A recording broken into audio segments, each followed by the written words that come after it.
Masret Brachot d'Avdalet, commençons à la troisième des grandes lignes, les David, Shomran Nafshi Ki Chassidani. Donc là, la Gemara, après nous avoir parlé de David Ameler qui se levait à Chatzot, au milieu de la nuit, ou qui était déjà levé à Chatzot, comme nous l'avons vu d'après les explications de la Gemara poursuit l'explication de ce pasouk dans Teilim, les David, donc c'est un mizmor, Tefila les David, une tefila de David Ameler, c'est marqué par la suite, Shamran Nafshi Ki Chassidani, garde mon âme car je suis un homme vertueux, un homme pieux. Donc la Gemara va nous donner une explication, Lévi et Rabbi Tzrak. Nous avons Lévi et Rabbi Tzrak qui ont expliqué ce pasouk. Chadamar, l'un d'entre eux a dit, car Amar David ifna Kadosh Baruch Hu, c'est ainsi que David s'est adressé à Kadosh Baruch Hu. Ribono shel olam, maître du monde.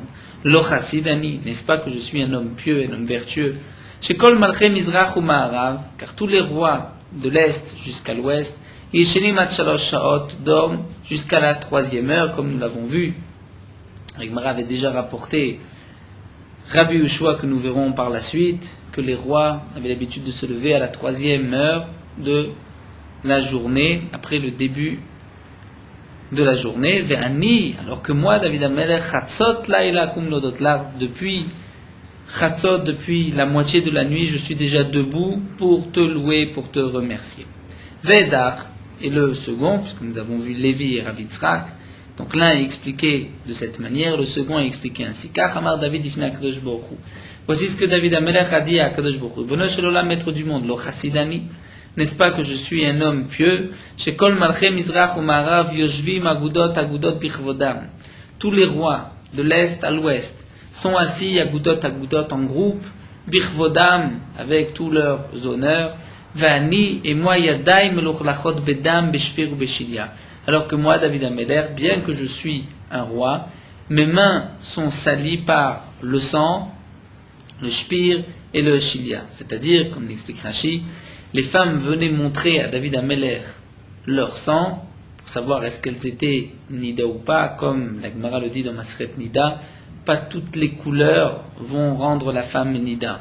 Donc David Ameler devait inspecter les morceaux de tissu, le sang, pour voir est-ce que c'est du sang de nida ou pas.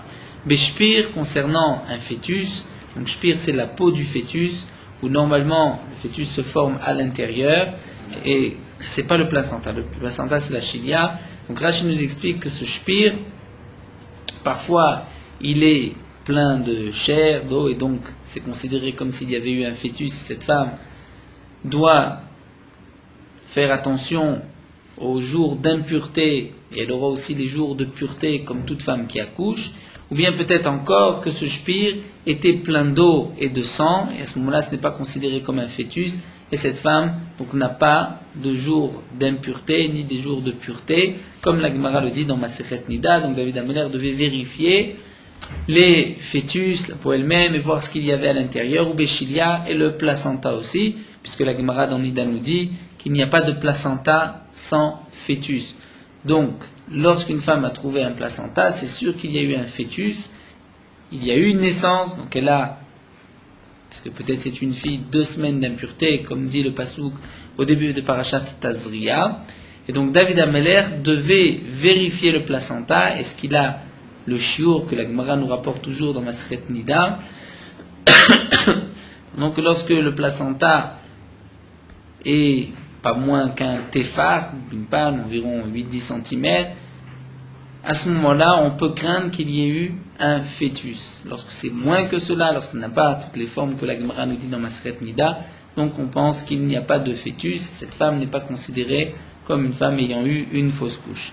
Et tout ceci, pourquoi je me salis les mains, dit David Ameler, Kedel et Ta'er Isha li Baala, pour pouvoir permettre une femme à son mari, puisque c'est le principe du Rav qui va vérifier le sang de Nida, pour permettre la femme à son mari, pour pouvoir voir est-ce que c'est du sang ou ce n'est pas du sang. Velo et plus encore. Et la Kol Mashani Oseh, dit David Ameler, tout ce que je fais, c'est-à-dire chaque fois que se présente devant moi une halakha, où je dois trancher un jugement, Ani Nimlar be Mepiboshet Rebi, je pose la question, je demande conseil à Mepiboshet, mon maître. Ve Omerlo, et je lui dis, Mepiboshet Rebi, Yafé Danti, est-ce que j'ai bien jugé? Yafé Chayavti, est-ce que j'ai bien accusé, j'ai rendu coupable un tel, il a fait Zachiti, est-ce que j'ai acquitté un tel, est-ce que j'ai bien fait, c'était lui qui était coupable et l'autre qui était acquitté, est-ce qu'il y a fait Ta'arti, lorsque c'était une question de pureté et d'impureté, que David Améler avait tranché que c'est pur, alors David Améler demandait à Mephibosheth, est-ce que ce que j'ai dit c'est bien, est-ce que c'est pur, il y a fait Timeti, ou dans ce cas-là, est-ce que c'est bien que j'ai rendu impur? Velo Boshti, je n'ai pas eu honte de demander conseil et de poser la question à Mephibosheth, et comme nous allons le voir, que même Mephibosheth souvent lui disait, David Améler, tu t'es trompé, et David Améler n'a pas eu honte, même si, donc de temps en temps, Mephibosheth disait devant tout le monde, tu t'es trompé, et bien David Améler continuait à demander l'avis de Mephibosheth. Et la Gemara continue, nous dit, Amar Abushua Verid Ravidi, Maïkra, quel est le passou, puisque nous avons toujours une allusion dans les psukim de Teilim, c'est marqué Vadabera bedotecha neged melachim veloevosh. Et j'ai parlé donc, de tes lois devant des rois, veloevosh, je n'ai pas eu honte. Et le Maharsha nous explique melachim, les rois, comme la Gemara dit par ailleurs, man malché rabanan, qui sont les rois, ce sont les talmidei chachamim. Ici c'est une allusion à Mephibosheth, à qui David Améler demandait conseil. Tana, et la Gemara nous rapporte une braïta, l'homme Mephibosheth Shemo, son nom n'était pas Mephibosheth. Et là, Ishboshet Shemo, son nom était Ishboshet, et non pas Mephibosheth. Velama nikra Shemo Mephibosheth. Alors pourquoi l'a-t-on appelé Mephibosheth? Puisque Shaya Mevayesh Pene David Be'alacha. Donc Mephibosheth, c'est Mevayesh Pene David Be'alacha, c'est-à-dire il faisait honte à David Améler dans les lois que David Améler lui demandait, puisque Mephibosheth lui disait, tu t'es trompé. Les fichar, c'est pour cela, Zacha David v'yatsa mimenu Kalev. C'est pour cela que David Améler a eu de sa femme Abigail un enfant qui était appelé Kalev. Et nous dit Rabbi Yochanan, lo Kalev Shemo. Son nom n'était pas Kalev, elle a Daniel Shemo. Comme nous avons un pasouk, Rashi le rapporte, un pasouk dans Divrei Yamim, où le deuxième enfant de Abigail était Daniel. Donc pourquoi était-il appelé Kalev? Puisqu'en vérité c'était Daniel. Quelle est la signification de ce surnom? Parce qu'il, lui aussi à son tour, il faisait honte à Mephibosheth Ba'alacha, il allait dans le sens de David Améler, contre Mephibosheth, il lui disait non, c'est toi qui t'es trompé, et mon père David Améler qui a raison.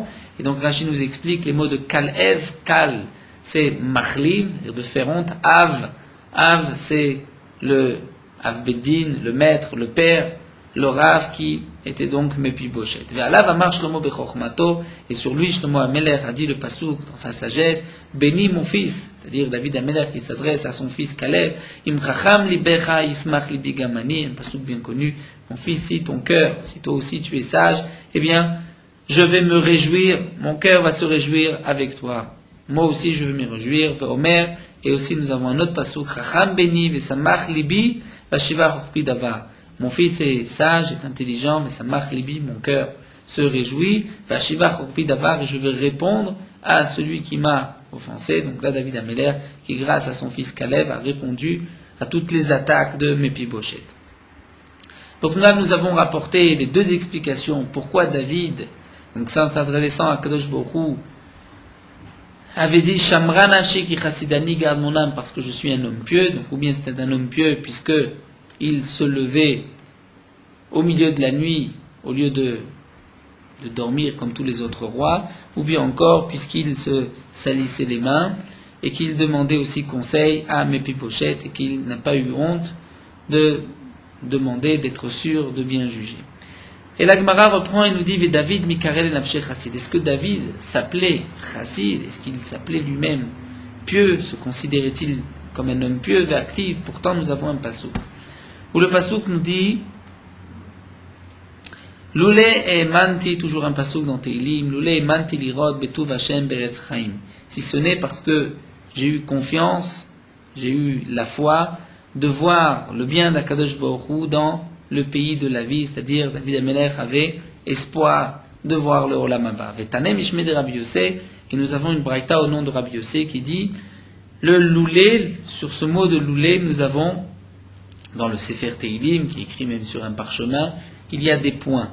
Lamanako dal loulé. Pourquoi y a-t-il ces 4 points sur le mot loulé demande Rabbi Yossé. Et Rabbi Yossé répond à Amar David ifna Kadosh Baruch Hu. David Amelech a dit à Kadosh Baruch Hu, Ribono shel olam, maître du monde. Muftach ani becha shata mishalem schar tov latzadikim latid lavo. Je suis sûr que tu vas donner une récompense aux tzadikim latid lavo au monde futur. Aval en yodea im yesh li chelek be'enem. Mais je ne sais pas si j'ai droit moi aussi au monde futur, imlav sinon. Pourquoi?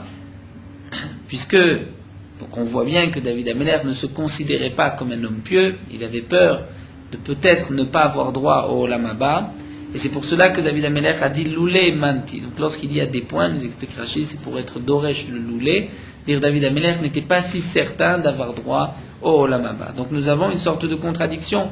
D'un côté, David Amelech dit à Kadosh Baruch Hu, garde mon âme parce que je suis un homme pieux. Là nous voyons qu'au contraire, David Amelech avait peur, peut-être qu'il n'allait pas avoir droit au monde futur. Et l'Agmara répond, Shema Yigrom Achet. En vérité, David Amelech savait qu'il était pieux.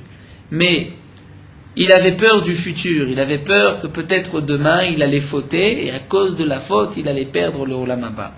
Kede Rabbi Yaakov Baridi, comme a dit Rabbi Yaakov Baridi, Rabbi Yaakov Baridi Ramektiv. Rabbi Yaakov Baridi va rapporter deux psukim concernant Yaakov Avinu, une contradiction dans les psukim. Akadosh Baruch Hu dit à Yaakov Avinu, Ve'ine anochi imach, je serai avec toi, Ushmarticha bechol asher telech, et je te garderai là où tu iras.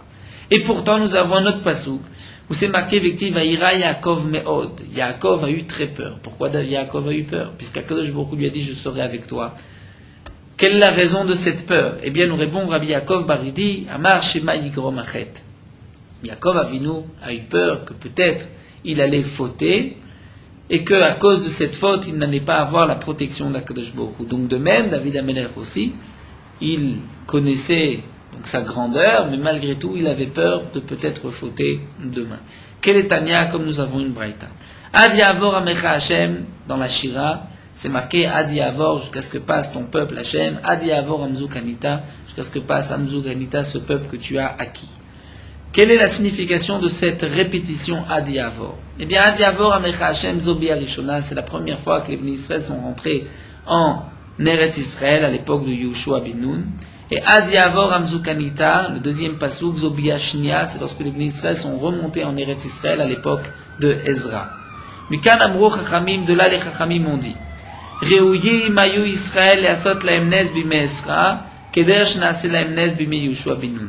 Le peuple d'Israël aurait dû avoir autant de miracles à l'époque de Ezra, donc après la destruction du premier Beth Amikdash, après les 70 ans d'exil, lorsque les Bnei Israël sont remontés en Eretz Israël, ils auraient pu avoir autant de miracles, comme nous explique Rashi, c'est-à-dire la vo biyad rama, rentrer en Eretz Israël la main puissante, comme Kedesh Naslem bime Yehoshua ben Nun, autant que les miracles qu'il y a eu à l'époque de Yehoshua ben Nun.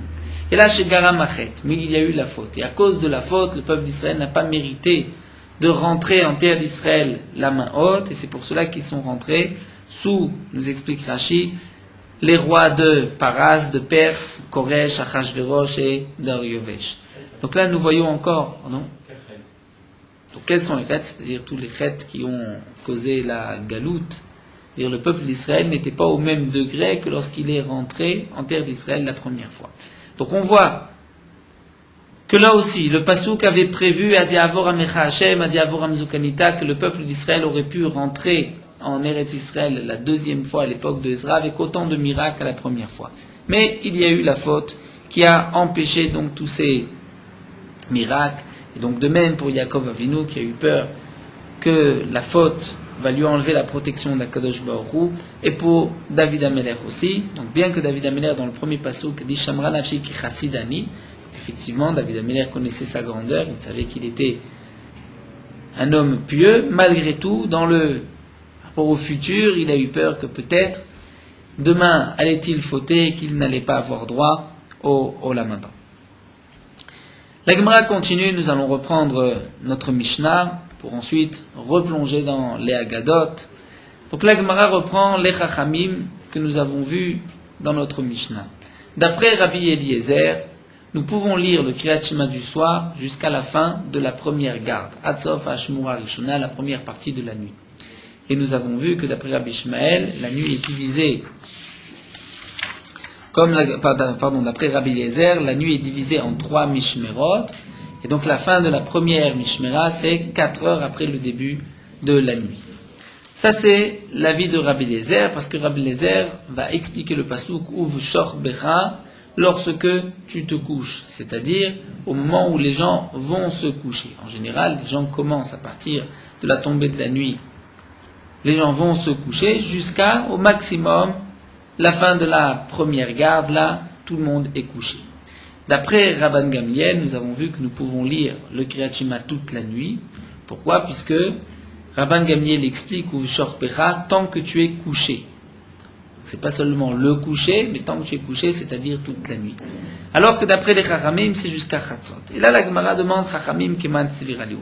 Les Chachamim pensent comme qui ? Et que Rabbi Eliezer Sviraliou. Si les Chachamim sont du même avis que Rabbi Eliezer, c'est-à-dire que, ou Shor Becha, nous allons expliquer lorsque tu te couches. Donc l'immo, qui Rabbi Eliezer, les Chachamim auraient dû dire comme Rabbi Eliezer jusqu'à la fin, de la première partie de la nuit. Ve'i, et nous passons à Amoudbet. Ve'i que Rabban Gamliel Sviralou. Si les Chachamim sont d'accord avec Rabban Gamliel, pensent comme Rabban Gamliel, que l'explication de Uv Shor Becha, c'est tant que tu es couché, c'est donc toute la nuit.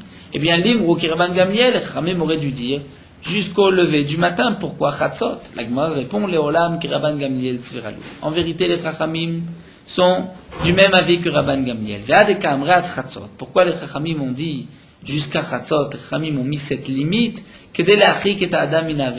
pour éloigner l'homme de la faute. Keletania, comme nous avons enseigné dans une braïta.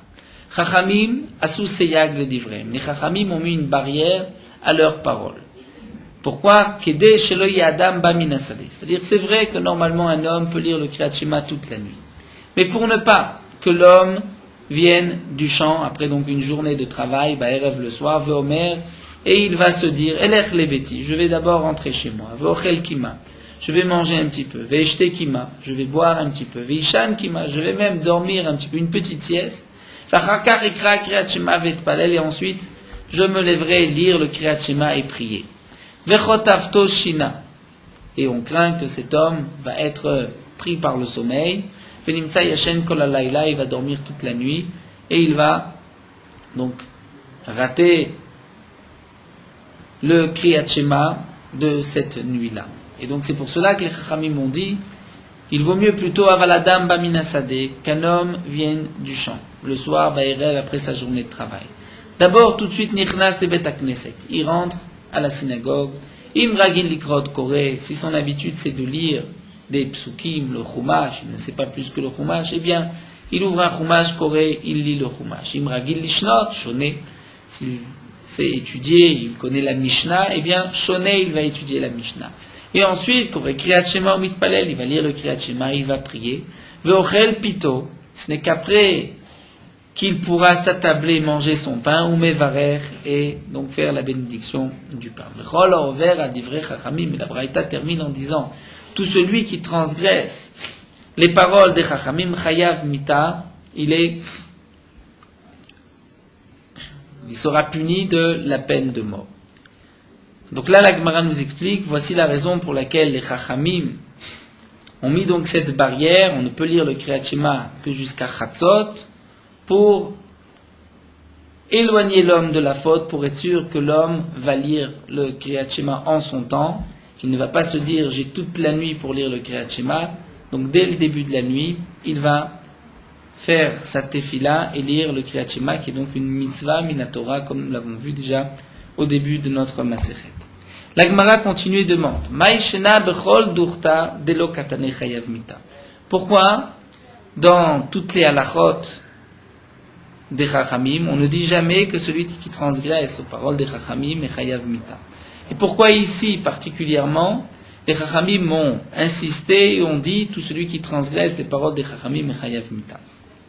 Eh bien la Gemara nous donne deux réponses. Iba et Tema, une première réponse Mishum Dika Ones Shina. Ici c'est particulier, étant donné qu'il y a le sommeil, un homme ne peut pas toujours être maître de son sommeil, et donc s'il fait une petite sieste, peut-être qu'il va dormir toute la nuit.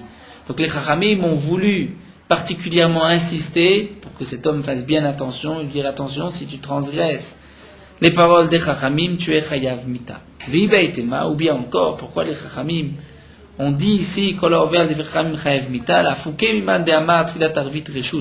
c'est pour exclure cet avis que nous verrons par la suite. Il y a une marloquette que la Gemara rapportera par la suite. Est-ce que la tfila de Harvit est facultative ou bien c'est une obligation?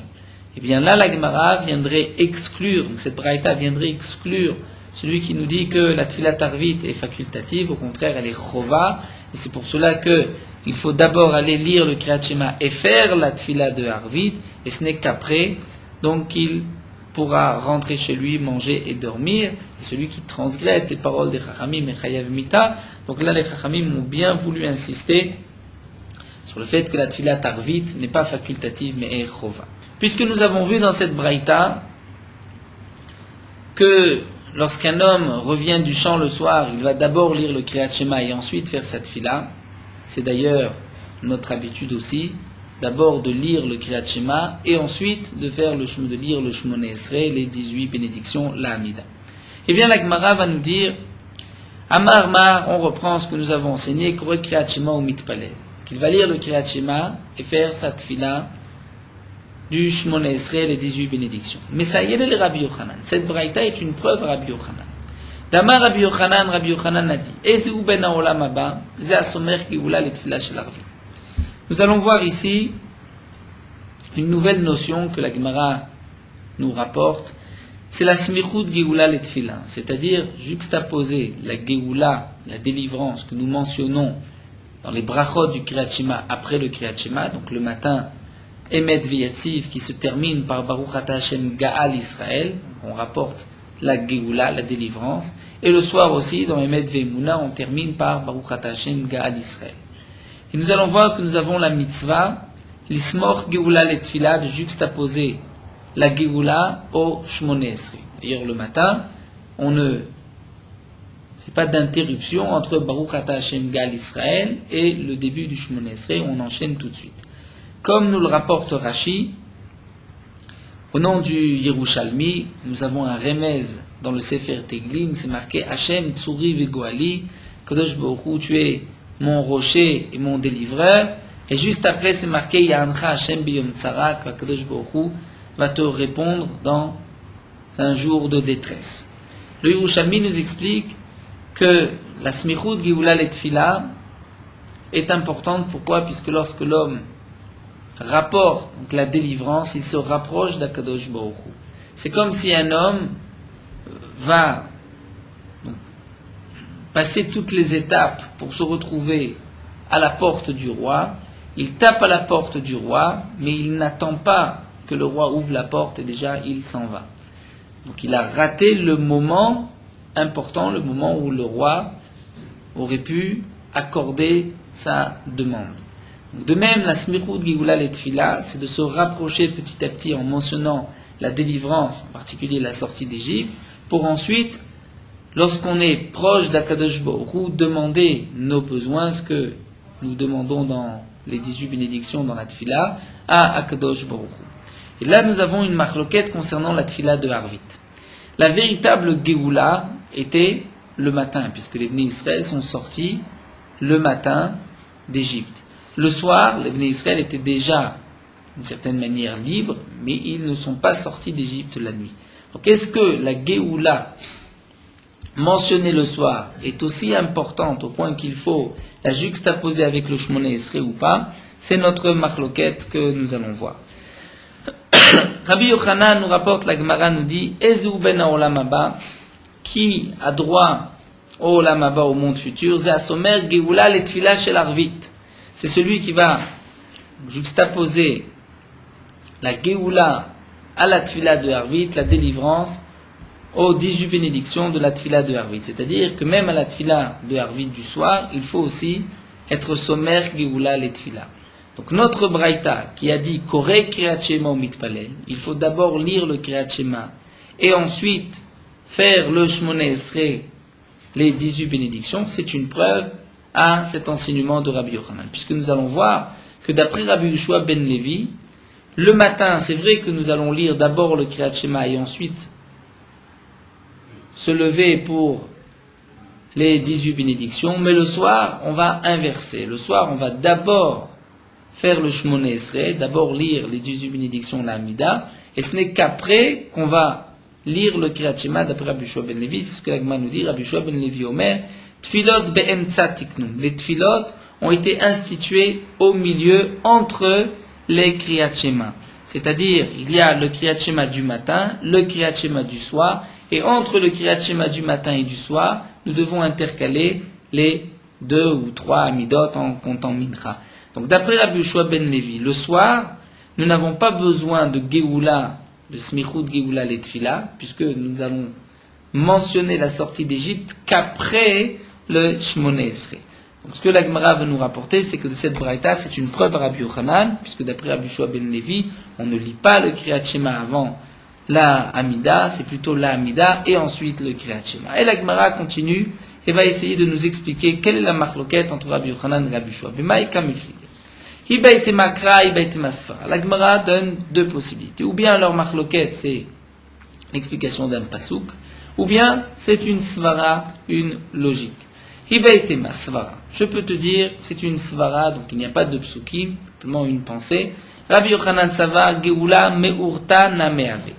Rabbi Yochanan pense que la Geoula a déjà commencé le soir. Donc le soir, les Bnei Israël étaient déjà libres, l'esclavage était déjà terminé, mais c'est vrai que et la Geoula Malieta Loavie, ce n'était pas une véritable Geoula puisqu'ils étaient encore en Égypte. Ils ne sont sortis, et là, Tzafra, qu'au matin, ils sont sortis d'Égypte. Donc Rabbi Yochanan pense qu'effectivement, l'essentiel de la Geoula, c'est le matin, mais malgré tout, la Geoula du soir est quand même considérée comme une Geoula. Alors que d'après Rabbi Yoshua ben Levi, Kevan de Loave la Metzafra, Loave Geoula Malieta. Étant donné que la Géoula, les Bnei Israël ne sont sortis d'Égypte que le matin, donc la Géoula du soir n'en est pas une, nous n'avons pas besoin de juxtaposer la Géoula du soir avec le Shmoneh Esrei, donc on va d'abord lire les 18 bénédictions et ensuite lire le Kriyat Shema. Veiba etema, ou bien je peux t'expliquer différemment la marloquette de Rabbi Yochanan et Rabbi Yoshua ben Levi, Beitima Kra, comment comprendre le pasuk. Shneem Mikra Echad Darshu, tous les deux ont été d'Oresh, ont expliqué le même pasuk. Dirtiv, c'est marqué Beshor Becha Uvkumecha. Lorsque tu vas te coucher, lorsque tu vas te lever, donc de là nous apprenons l'obligation de lire le Kriyat Shema le matin et le soir et le matin. Rabbi Yochanan Sava. Rabbi Yochanan pense Makish Shechiva Lekima. Puisque la Torah lit ici le Kriyat Shema du soir avec le Kriyat Shema du matin, il y a un lien entre les deux, on va apprendre l'un de l'autre. Makish Shechiva Lekima. Tu vas apprendre le Kriyat Shema du coucher avec le Kriyat Shema du lever. Makima, de la même manière que le matin, c'est Kriyat Shema Vachar Kartfila. On lit d'abord le Kriyat Shema et ensuite on se lève pour la Hamida. Af Shechiva, de même, lorsque tu vas te coucher, le Kriyat Shema du soir, c'est aussi Kriyat Shema Vachar Kartfila. On va d'abord lire le Kriyat Shema et ensuite la Hamida. Alors que Rabbi Yoshua ben Levi Sava, le contraire. Makif Shriva Lekima. On va apprendre le Kriyat Shema du soir au Kriyat Shema du matin. Makima, lorsque tu te lèves, Kriyat Shema Samuch Lemitato. Le Kriyat Shema est plus proche du lit, c'est-à-dire tu te lèves, tu vas d'abord lire le Kriyat Shema et ensuite le Shmoneh Esrei. Donc le Kriyat Shema est plus proche de ton lever, est plus proche de ton lit. Eh bien, Av Shriva, le soir aussi, le Kriyat Shema du soir, Name Kriyat Shema Samuch Lemitato. Tu vas lire le Kriyat Shema juste avant de te coucher. Donc tu vas d'abord dire le Shmoneh Esrei, les 18 bénédictions, et ce n'est qu'après que tu liras le Kriyat Shema. Donc là, nous avons notre marloquette entre Rabbi Yochanan et Rabbi Yoshua ben Levi. Est-ce que le soir, nous avons aussi Smichut Geoula et Tfila? Donc d'après Rabbi Yochanan, on lira d'abord le Kriyat Shema et ensuite le Shmoneh Esrei. Et d'après Rabbi Yoshua ben Levi, c'est le contraire. D'abord la Hamida pour ensuite revenir au Kriyat Shema. Malgré tout, la Gemara va poser une question contre Rabbi Yochanan. Rabbi Yochanan nous a dit que le soir, nous avons la mitzvah de Smichut Geoula et Tfila, aussi le soir. C'est vrai que ce n'est pas l'essentiel de la Geoula, mais c'est aussi considéré comme une délivrance. Et nous devons donc juxtaposer la délivrance du soir au Shmoneh Esrei. Mais pourtant, la Gemara demande, le soir, on ne termine pas Baruch Ata Hashem Gal Israël et le Shmoneh Esrei tout de suite, mais on va faire une interruption avec la Tfila de Hashkivenu, qui n'a aucun rapport avec la Geoula. A priori, Hashkivenu, c'est simplement une tfila, on demande à Kadosh Baruch Hu de nous coucher en paix et de se lever aussi. Amidenu lechaim tovim ul shalom. Donc, Metiv Ma'aberi de Ravina, Ma'ab le fils de Ravina a posé la question suivante. Ba'erev, c'est une Mishnah que nous verrons par la suite, c'est marqué le soir. Mevarer shtaim lefanev, shtaim lacharea, on fait 2 bénédictions avant le Kriyat Shema, c'est-à-dire Asher bitvaro ma'ariv aravim et ha'avat olam, veshtaim lacharea et 2 brachot après le Kriyat Shema, emet ve'emuna et ashkivenu. Ve'iya marta ba'ilismor, et si tu dis que le soir, on doit juxtaposer, on doit lier la Géoula au Shmoneh Esrei à l'Okasama. Géoula les Tefila, là on n'est pas sommaire la Géoula avec la Tefila. Pourquoi d'Abaï les Mimar Ashkivenu? Parce que on doit dire le soir la bénédiction de Ashkivenu, qui est la deuxième des brachot, après le Kriyat Shema. L'Agmar répond à Amré. Kevan et Takinu Rabanan Ashkivenu, ke Géoula Arichta Dami. Étant donné que les Chachamim ont institué Ashkivenu, c'est comme une longue Géoula. C'est comme Géoula Arichta. La preuve, nous dit la Gemara. Deilotemari, si tu ne dis pas ainsi, tu ne dis pas que puisque les Chachamim ont institué Ashkivenu, c'est comme si c'est une longue bracha, la longue bracha de Gal Israël qui se prolonge. Alors le matin aussi, tu as une question. Shacharit et Chimatse Samir. Va amar Rabbi Yochanan, puisque Rabbi Yochanan a dit Bitrila Omer Hashem Sfatay Tiftar, avant de commencer le Shmoneh Esrei, nous allons dire le pasuk Hashem Sefatay Tiftar, Kadosh Baruch Hu ouvre mes lèvres, Sefatay Tiftar.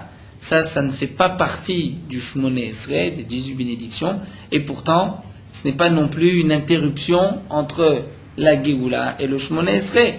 Vele Besof, nous dit Rabbi Yochanan, à la fin de la Tfila, on dit Yehu le Ratzon Imrefi, comme nous avons l'habitude de dire, que donc nos paroles soient agréées à tes yeux, et la Hatam, donc la Gemara va donc prouver de cet enseignement de Rabbi Yochanan, puisque le matin aussi nous allons dire Hashem Sfatay Tiftar, donc Kevan de Takinu Rabbanan Lemar Hashem Sfatay Tiftar, Ketfila Arichta Dami.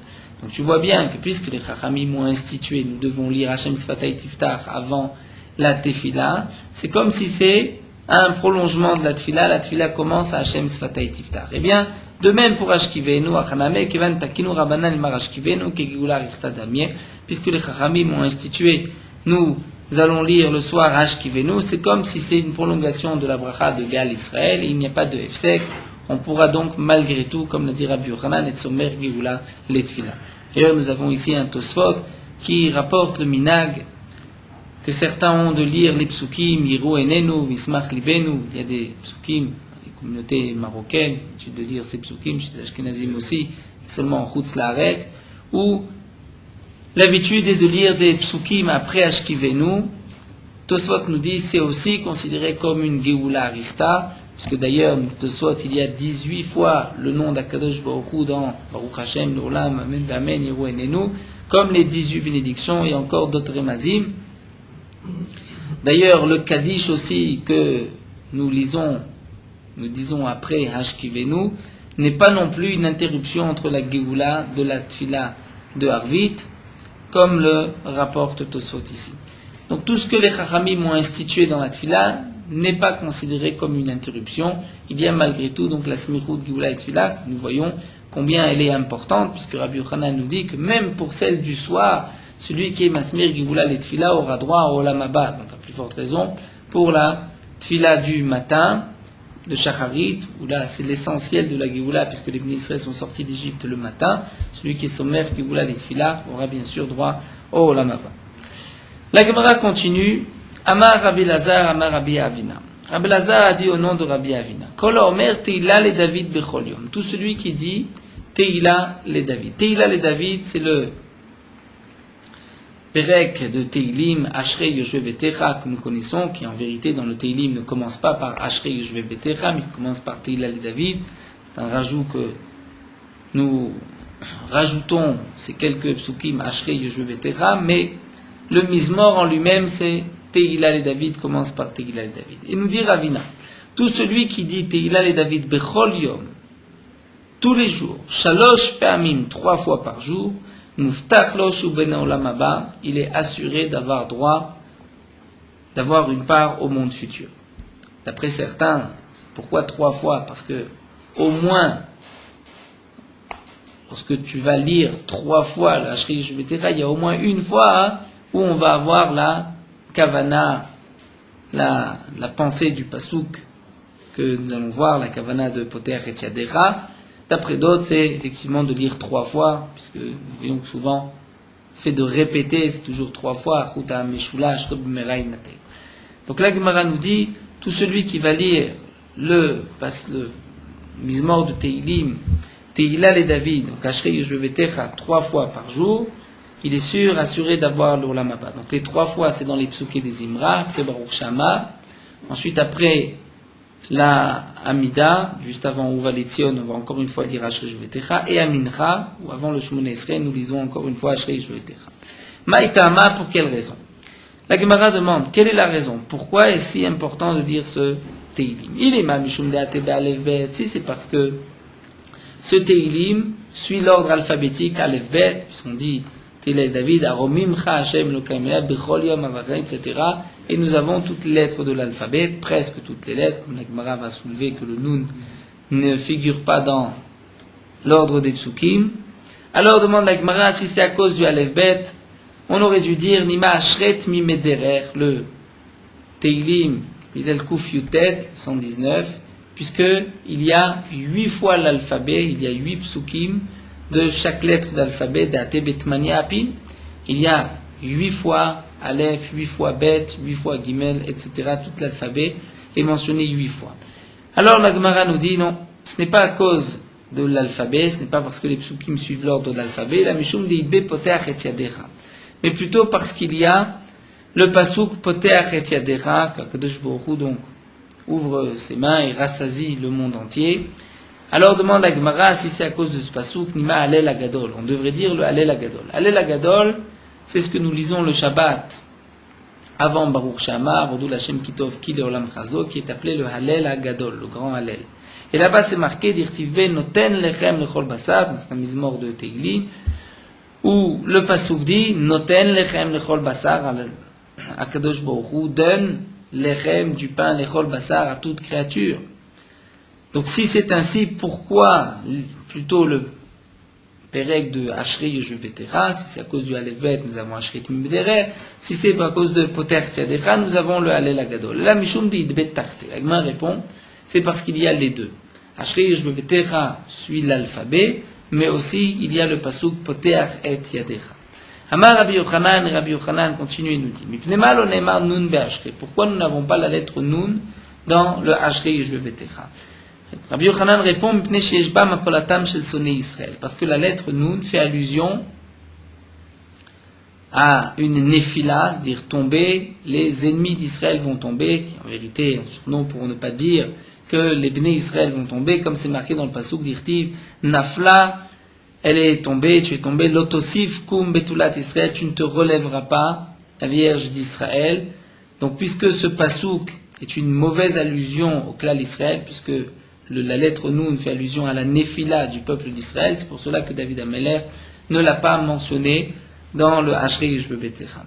La Gemara continue et nous dit que Bema Arava, en Eretz Israël, on expliquait ainsi le pasuk. Donc non pas tu es tombé, tu ne te relèveras pas betulat Israël, mais plutôt le Tatzlachis, ainsi qu'il nous a expliqué, Nafla, tu es tombé, Velot osif linpolod, et tu ne tomberas pas une autre fois, Kum betulat Israël, lève-toi, betulat Israël. Donc au contraire, le pasuk était si mieux expliqué pour ne pas qu'il y ait une mauvaise allusion au peuple d'Israël. Amar Rav Nachman bar Yitzhak nous dit, bien que David Ameler n'a pas voulu écrire la lettre Nun dans le Ashrei, pour ne pas faire allusion à la néphila du peuple d'Israël, Afilo Achi Chazar David et Samchan Beruach HaKodesh, David Ameler, par la lettre Samer, les a aidés à se relever, Sheneema, comme c'est marqué, Somer Hashem Lechol Hanoflim, donc dans Ashrei, juste après la lettre Nun qui ne figure pas, mais Somer Hashem Lechol Hanoflim, HaKadosh Baruch Hu sert d'appui et là pour tout celui qui est tombé. Donc là nous avons malgré tout, même s'il n'y a pas donc le remez, une allusion à la néphila du peuple d'Israël, mais il y a déjà la refoua, HaKadosh Baruch Hu qui vient, donc la guérison qui vient aider tout celui qui est tombé. La Gemara continue, il nous dit Amar Rab Lazar bar Avina, Rab Lazar, puisque nous avons enseigné un premier enseignement de Rab Lazar bar Avina, au nom de Rabbi Avina, la Gemara continue Amar Rab Lazar bar Avina. Gadol mashnema be Michael yotel mashnema be Gabriel. Ce que le Passouk nous dit au sujet de Michaël, c'est plus grand, c'est mieux encore que ce qui a été dit au sujet de Gabriel. Pourquoi? Deilo be Michaël ktiv, vayaof elai echad min ha-seraphim. Un des anges s'est envolé vers moi, et donc on voit ici vayaof. Vayaof, c'est un seul battement d'aile. Vilou gabe Gabriel, alors que concernant l'ange Gabriel, c'est marqué vayesh Gabriel asher haïti bechazon bitrila, moav beyaaf. Donc l'ange Gabriel que j'ai vu par cette vision au départ, moav beyaaf, là nous avons deux battements d'aile. Maï Mashma demande à Gma qui t'a dit que le premier passouk, Echad Nasrafim, c'est l'ange Michaël. D'où est-ce qu'on sait d'Echad Michaël? Ou nous dira Biyochanan, t'es Echad Echad. Nous avons un passouk, un Shabbat de Echad Echad. Si Vacha Vayafela Echad Nasrafim, ici c'est vrai que c'est marqué Echad Nasrafim et que le passouk ne précise pas de quel ange il s'agit. Mais nous avons ailleurs, Tivatam Vine Michaël Echad Minasarim Arishonim Bale Azreni. Donc Michaël est un des premiers princes qui est venu m'aider. Donc on voit que Echad c'est Michaël et la Braïta conclut, il nous dit Michaël Be'achad. Donc lorsque Michaël est envoyé, l'ange Michaël c'est par un seul battement d'aile. Gabriel Bishtaim, l'ange Gabriel qui est l'ange donc de la Gvura, comme l'explique les Mefarshim, c'est-à-dire Michaël par un seul battement d'aile, il va accomplir sa mission. Gabriel qui est l'ange de la Gvura, de la force, c'est-à-dire du din, alors là, il lui faut deux battements d'aile, peut-être qu'entre-temps, le peuple d'Israël peut faire tchouva. Et Eliyahu Navi Be'arba, 4 battements d'aile, c'est-à-dire Eliyahu Navi qui viendra annoncer la venue du Mashiach, ne le fera qu'en 4 battements d'aile, pour que, comme l'explique Mefarshim, peut-être qu'entre-temps, avant que Eliyahu Navi arrive, donc les Bnei Israël auront droit par leur mérite au Mashiach. C'est pas seulement, comme la Gemara le dit, que parfois, lorsque viendra donc le moment, même si tout le peuple d'Israël ne mérite pas, le Mashiach devra venir. Donc même à ce moment-là, Eliyahu Navi viendra en 4 battements d'aile, puisqu'il attendra peut-être encore, le peuple d'Israël peut mériter d'avoir le Mashiach par lui-même. Ou Malachamavet, l'ange de la mort, Bishmoné, par 8 battements d'aile, ou Bishatamagefa, lorsqu'il y a une épidémie, Be'achat, par un seul battement d'aile. La Gemara continue, nous dit Amar Rabbi Yehoshua ben Levi. Rabbi Yehoshua ben Levi nous dit Afalpish karadam Kriyat Shema bet hakneset. Bien que l'homme a déjà lu le Kriyat Shema à la synagogue, à la tfila de Harvit, mitzvah likroto al mitato, il a la mitzvah de lire le Kriyat Shema sur son lit, Kriyat Shema la mita avant de dormir. Amar, comme nous allons le voir, c'est à cause, donc pour éloigner les mazikim, les démons. Amar Rabbi Yossé, Maïkra, quelle est l'allusion du pasouk? C'est marqué Rigzou ve'al teretao. Rigzou, nous verrons ensuite que c'est faire la guerre entre son Yetzer Hatov et Yetzer Hara, ve'al teretao, ne fautez pas. Imru bilvafrem, donc dites bilvafrem, c'est-à-dire nous explique Rachid, dites le chapitre de la Torah où c'est marqué al levavecha, c'est le Kriyat Shema, al mishkafrem, le chapitre où c'est marqué beshor becha, mishkafrem, on lit, vedumu selai, et à ce moment-là, vous allez dormir tranquillement. Amar Rav Nachman, et nous dit Rav Nachman, nous commençons d'affaire encore quelques lignes, im talmid chacham ou enot tzarich. Si cet homme qui va se coucher est un Talmid Chacham, un érudit en Torah, il n'a pas besoin de lire le Kriyat Shema, étant donné une tirachi qu'il répète sans arrêt son étude. Donc, son étude est suffisante, il n'a pas besoin de lire le Kriyat Shema. Amar Abaye, mais Abaye dit, même le Talmid Chacham, même le Talmid Chacham, il doit dire un pasouk de Rachamim, de miséricorde, comme par exemple, Kegon Biyadcha, Kidruchi, dans tes mains, je vais confier mon âme, Padita Oti, Hachem Kelemet, tu m'as racheté, Hachem, Dieu de vérité. Nous continuons encore quelques lignes. Amar Rablevi Bachama, Amar Rabbi Shimon Lakish, Rablevi Bachama dit au nom de Rabbi Shimon Lakish, L'Olam Yargiz Adam Yetzetov Al Yetzera. L'homme doit faire la guerre entre, Rachid nous dit, Yargiz, c'est-à-dire Shiyasem Milchama, faire la guerre avec son Yetzera. Donc le Yetzeratov, le bon penchant, avec le mauvais penchant, vont se disputer, Shnema, comme c'est marqué dans le passouk que nous venons de voir, Rigzou ve'al techetaou. Faites la guerre, mais ne fautez pas. Im natzro, si donc le Yetzer Hatov, le bon penchant, a vaincu le Yetzer Hara, mutaf, c'est bien. Ve'im lav, sinon, yasok batorah. Donc pour vaincre le Yetzer Hara, il faut étudier la Torah. Shnema, comme c'est marqué la suite du passouk, imru bilvavrem, dit dans votre cœur, qui fait allusion à l'étude de la Torah. Im natzro mutaf, si avec l'étude de la Torah, on a gagné le Yetzer Hara, on l'a vaincu, ça va. Veimlav, sinon il crée Kriyat Shema, il faut lire le Kriyat Shema, Shneimar al Mishkafrem, sur votre lit, donc le Kriyat Shema où c'est marqué ou Shorbecha. Im Natzro Muta. Si donc avec le Kriyat Shema, on a gagné, vaincu le Yetzer Hara, c'est-à-dire que le Yetzer Hara nous pousse à faire une avéra particulière, donc on doit d'abord se disputer avec lui. Si ça ne marche pas, donc étudier la Torah. Si ça ne marche toujours pas, lire le Kriyat Shema. Et si ça ne marche pas, veimla viskor lo yom hamita, il faut se souvenir du jour de la mort, chez Nema, comme c'est marqué vedo musela, et vous donc dormirez à jamais, qui est une allusion à la mort. Pour pouvoir vaincre le Yetzer Hara, il faut aussi se rappeler la mort, et à ce moment-là, le Yetzer Hara va lâcher prise. Une dernière agada, Vamar Rab Levi Bachama, Amar Bishmon ben Lakish, Maï dirtiv, quelle est la signification du pasouk? Vetena lecha et luchot ha'even. Le pasouk nous dit, je t'ai donné les tables à Even de pierre, Vea Torah, la Torah, Vea Mitzvah et les commandements, Asher Katavti, que j'ai écrit le Rotam pour leur enseigner. De là, de ce pasouk, nous allons apprendre que toute la Torah a été donnée, donc la Torah orale a été donnée à Moshe Rabbeinu. Luchot, les tables de l'os sont les Aseret Adibirot, les 10 commandements que nous connaissons. Torah Zemikra, puisque le pasouk se répète ici, Luchot Even, Vea Torah, Vea Mitzvah. Donc Torah, c'est Zemikra, c'est le Chumash, la Torah écrite que nous avons. Vea Mitzvah, que signifie Mitzvah? Zemishna, c'est la Mishnah. Asher Katavti elu Nivim Viktuvim, ce sont les Nivim Ktuvim, prophètes. Léorotam, et la suite Léorotam du pasouk pour leur enseigner, Zegmara, c'est la Gemara. De ce pasouk, c'est le seul endroit où nous avons une allusion dans la Torah même, que Akadosh Baruch Hu nous a donné la Torah orale. Mais la mer, de là nous apprenons chez Kulam Nitnu le Moshe Sinai que tout a été donné à Moshe Rabbeinu au Mont Sinaï, donc la Torah écrite et la Torah orale, et c'est dans ce pasouk-là que la Torah nous fait une allusion à toute la Torah orale qui a été donnée à Moshe Rabbeinu en même temps que la Torah écrite. Nous allons nous arrêter ici à Marabitzou.